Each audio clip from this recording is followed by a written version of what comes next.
Assalamualaikum. We were studying autoimmune cholangiopathies. Autoimmune cholangiopathies में हमारे पास दो डिजीज़ आती हैं, प्राइमरी बिलियरी सिरोसिस या इसको हम प्राइमरी बिलियरी कोलेंजाइटिस भी कहते हैं, and second one is primary sclerosis cholangitis. Primary biliary cirrhosis में हमने देखा था कि बाइल डक्ट्स इन्वॉल्व थी, बिलियरी मतलब कि बाइल डक्ट्स इन्वॉल्व होंगी, सिरोसिस यानी कि हमारे पास स्कारिंग हुई हुई होगी. ठीक है. And primary basically means not caused by something else, मतलब कोई और कॉज नहीं है इसकी, ये प्राइमरी कॉज है. ठीक है. यहाँ से इनिशिएट हो रही हैं डिजीज़. ठीक है. मतलब ये कोई प्रीडिस्पोजिंग फैक्टर नहीं होगा इन डिजीज़ के लिए. स्क्लेरोसिंग यानी कि hardening. Cholangitis, cholan means bile ducts and itis mean inflammation. Hardening of bile ducts and inflammation. ठीक है. Primary not caused by something else, कोई प्रीडिस्पोजिंग फैक्टर नहीं है. देन वी विल सी इसमें होगा क्या. बेसिकली हमने प्राइमरी बिलियरी सिरोसिस में पढ़ा था कि ओनली इंट्राहिपैटिक डक्ट्स इन्वॉल्व थी. ठीक है.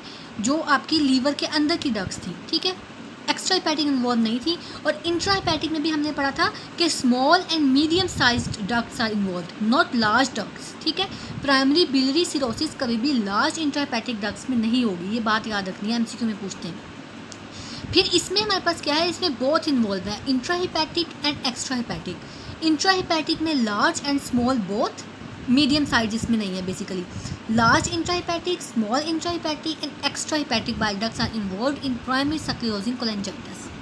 ये अब डायग्राम में देखें, ये लीवर मैंने बनाया. ठीक है. इसके अंदर की जितनी भी डक्ट्स हैं ना, हिपैटिक डक्ट्स हैं. ठीक है. उसको हम कह रहे हैं इंट्राहिपैटिक. ये यहाँ से यहाँ तक ये इंट्राहिपैटिक, जिसमें हम कहेंगे inside the liver, extra hepatic outside the liver. ठीक है. और इसके अलावा लार्ज एंड स्मॉल इन्वॉल्व होंगी इसमें, और एक्स्ट्रा हिपैटिक सारी इन्वॉल्व होंगी प्राइमरी स्क्लेरोसिस कोलेंजाइटिस में.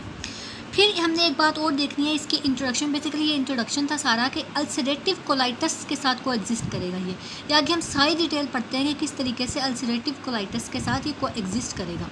ठीक है. Now we will see pathogenesis में रिस्क फैक्टर्स. रिस्क फैक्टर्स हमारे पास तीन हो सकते हैं, जेनेटिक, इन्वायरमेंटल फैक्टर्स हो सकते हैं, and third one is immunologically mediated injuries हो सकती हैं. जेनेटिक्स में सबसे पहले तो ये बात याद रखनी है कि ये मेल्स में कॉमन होता है. प्राइमरी बिलियरी सिरोसिस हमने देखा फीमेल्स में. ये साथ साथ आपके डिफरेंशिएटिंग पॉइंट्स भी होते जा रहे हैं. ये रॉबिन्स में एक टेबल बना हुआ है, वहीं से याद कर लीजिएगा, और ये साथ साथ मैं बता भी रही हूँ.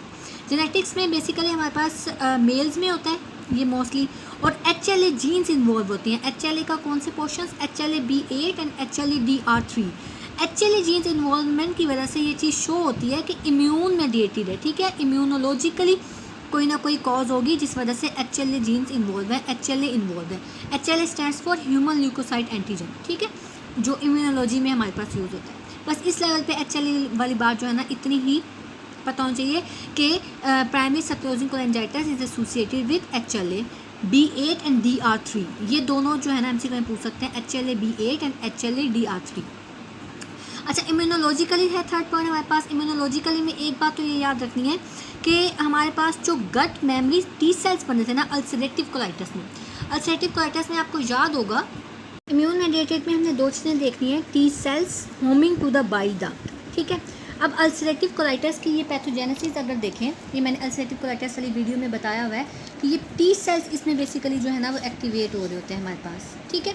ये IBD की हमारे पास इन्फ्लेमेटरी बाउल डिजीज़ की एक टाइप होती है अल्सरेटिव कोलाइटिस, उसकी हमारे पास पैथोजेनेसिस है जिसमें टी सेल्स जो है ना हमारे एक्टिवेट हो रहे थे. ठीक है.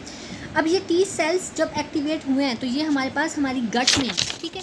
जब ये गट से टी सेल्स पोर्टल वेन के थ्रू, ठीक है, आपको पता है कि हमारी जो पोर्टल वेन है, पोर्टल वेन जो है हमारी वो न्यूट्रिएंट्स लेकर जाती है from the digestive system to the liver. ठीक है. इसमें सारे न्यूट्रिएंट्स, सारा ब्लड इकट्ठा करके जो है ना पोर्टल वेन लीवर के पास लेकर जाना होता है. तो जब ब्लड में टी सेल्स होंगे तो पोर्टल वेन टी सेल्स भी साथ लेकर जाएगी लीवर में, और लीवर में टी सेल्स जाने के बाद वो होमिंग कर लेंगे बाइल डक्ट्स में. ठीक है. पोर्टल वेन्स के थ्रू टी सेल्स जाएंगे और बाइल डक्ट्स में एंटर होकर होमिंग कर लेंगे टी सेल्स और नेगेटिव अफेक्ट प्रोड्यूस करेंगे बाइल डक्ट्स के लिए. And second thing is HLA-B8 and DR3 immunologically mediated हो सकते हैं, भी मैंने आपको बता दिया. अब टी सेल्स वाली बात आपको समझ आ गई होगी. इसमें मैंने बताया हुआ है इस चार्ट में कि किस तरीके से टी सेल्स जो हैं वो लीवर में एंटर होंगे.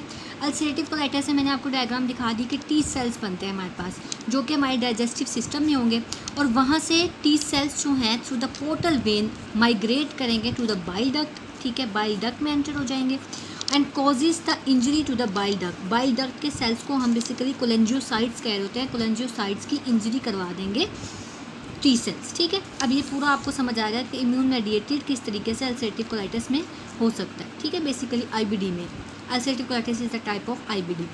नाउ वी विल सी कि कोलेंजियोसाइट्स इंजरी कैसे हो रही है, ठीक है।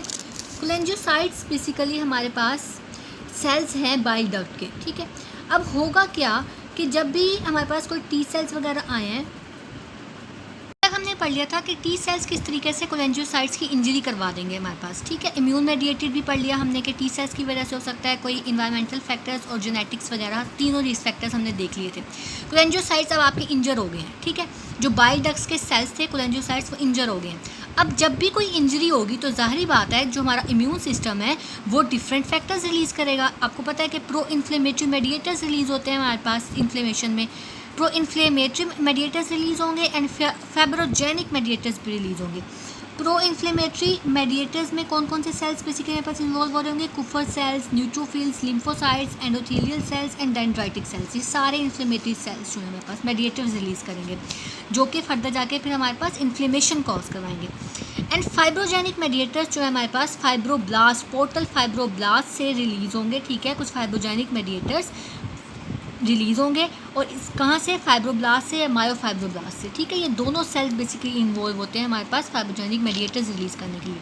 अब इन दोनों मेडिएटर्स की वजह से होगा क्या कि बिलियरी रिएक्शन होगा। What is biliary reaction?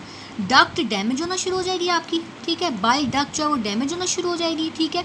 Immune cells infiltration हो जाएगी, ठीक है। इम्यून सेल्स आना शुरू हो जाएंगे इम्यूनिटी की बेस पे और ईसीएम डिपोजिशन हो जाएगी। ईसीएम डिपोजिशन यानी कि कोलेजन वगैरह डिपोजिट हो जाएंगे। इसके आगे हम फर्दर डायग्राम देखते हैं कि किस तरीके से ये सारा प्रोसीजर हो रहा होगा।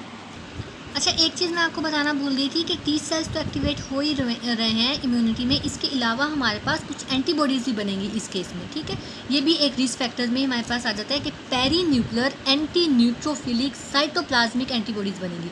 अब नेम से देखें, पेरी न्यूक्लियर यानी कि न्यूक्लियस के इर्द गिर्द, एंटी न्यूट्रोफिलिक न्यूट्रोफिल सेल्स में, साइटोप्लाज्मिक यानी कि साइटोप्लाज्म के अगेंस्ट एंटीबॉडीज़। अब ये देखें मैंने एक डायग्राम बनाई हुई है, ये मैंने न्यूट्रोफिल बनाया है बेसिकली, और ये जो आपको पर्पल में नज़र आ रहा है ना, ये न्यूट्रोफिल्स के सेल्स हैं। आपको पता है मल्टी न्यूक्लिएट होता है, 3 सेल्स मैंने बनाए हैं।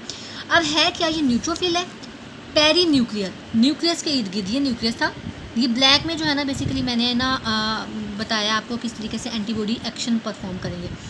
ये पेरी न्यूक्लियर यानी कि न्यूक्लियस के इर्द गिर्द साइटोप्लाज्मिक, साइटोप्लाज्म में आपको पता है न्यूक्लियस के इर्द गिर्द सारा साइटोप्लाज्म ही होगा, ठीक है। साइटोप्लाज्म में न्यूक्लियस के इर्द गिर्द एंटीबॉडीज़ प्रोड्यूस हो रही हैं जो कि एक्शन परफॉर्म करेंगे, अपना एटिपिकल एक्शन। आई होप ये बात समझ आ गई आपको कि पेरी न्यूक्लियर न्यूक्लियस के इर्द गिर्द, एंटी न्यूट्रोफिलिक न्यूट्रोफिल सेल्स के अंदर न्यूक्लियस के इर्द गिर्द साइटोप्लाज्म के अगेंस्ट एंटीबॉडीज़ बन रही हैं। ये बात हो गई। And which targets the nuclear envelope protein को भी टारगेट करेंगी। ये भी एक बेसिकली रिस्क फैक्टर्स में एक चीज़ आ जाती है। और ये जो एंटीबॉडीज़ है ना, फिर हमारे पास सीरोलॉजी में भी ये हमें रेज्ड नज़र आएंगी। अच्छा, अब हम फर्दर पढ़ रहे थे पैथोजेनेसिस। मैंने आपको बता दिया था कि डिफरेंट हमारे पास इन्फ्लेमेटरी सेल्स एक्टिव हो जाएंगे जो इन्फ्लेमेटरी मेडिएटर्स रिलीज़ करेंगे एंड मायोफाइब्रोब्लास्ट और फाइब्रोब्लास्ट सेल्स भी एक्टिव हो जाएंगे। अब ये देखिए ग्रीन में मैंने बनाया हुआ है, मैंने इसको लेबल नहीं किया, ये बेसिकली कोलेंजियोसाइट्स मैंने आप बनाए हुए हैं, ठीक है। ये मैंने अंदर डक्ट का ल्यूमन दिखाया हुआ है, ठीक है, डक्ट है। अब इसके इर्द गिर्द सारे जो है ना आपकी डिपोजिशन हो जाएगी, जो चीज़ें मैंने आपको पिछले पहले बताई हैं। टी सेल्स, ठीक है, टी सेल्स तो होंगे, मैंने बताया था आपको। मैक्रोफेजेस आ जाएंगे, मायोफाइब्रोब्लास्ट या फाइब्रोब्लास्ट सेल्स आ जाएंगे, कोलेजन फाइबर्स आ जाएंगे, ये सारी चीज़ें इसके इर्द गिर्द आ जाएंगी, ठीक है। ये बात समझ आ गई कि ये किस तरीके से आए हैं। टी सेल्स आए थे, टी सेल्स ने इंजरी करवाई थी। टी सेल्स कहाँ से आए थे वो मैंने बता दिया। टी सेल्स आए, उसने कोलेंजियोसाइट्स की इंजरी करवाई। ये इंजर्ड आपको सेल्स नज़र आ रहे हैं ग्रीन में, ठीक है। ये इंजरी करवाई तो ये सारे फैक्टर्स जो है ना दिफा के लिए आ गए, भाई हम हैं, हम आपको दिफा करेंगे। तो ये हमने देख लिया था कि किस तरीके से ये बाइल डक्ट के इर्द गिर्द जो है ना सारे फैक्टर्स जो हैं वो इंक्रीज़ हो गए। अब ये एक मैंने डायग्राम बनाई है थोड़ी बुरी सी, बेसिकली मैंने बाइल डक्ट दिखाई है, ठीक है। ये पूरी जो है ये बाइल डक्ट है। ये केस है नॉर्मल, ये ग्रीन में जो मैंने दिखाया।